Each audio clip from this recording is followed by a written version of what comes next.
Hi guys. સો હમણાં recently એવી મેં કેટલી બધી રીલ્સ જોઈ કે જેમાં બા દાદા જેવા આમ ઉંમરવાળા એકદમ તે રિટાયર થઈને પછી બી એ લોકોને જોબ કરવા પડી રહેલું છે. એન્ડ એવા ઘણા લોકો રહી છે, લોકો આખરી શ્વાસ સુધી મહેનત કરવી પડે અને તો બી કોઈ દિવસ એ લોકોના મોઢા પર આપણને એવું નહીં જોવા મળે કે અરે હું બહુ કંટાળી ગયો છું યા કેટલું બધું કામ આવે છે, મને થાક લાગે કે એવું.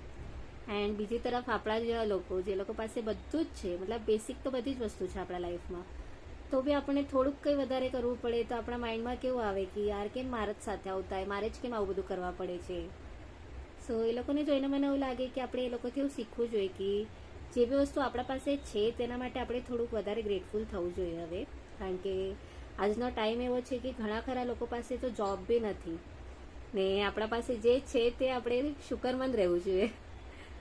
સો આજે મને એ જ શેર કરવાનું હતું તમારા સાથે. આના પર તમારા શું વિચાર છે તે તમે કમેન્ટ્સમાં મારા સાથે શેર કરજો અને મળશું આપણે આવું જ પાછા. બાય.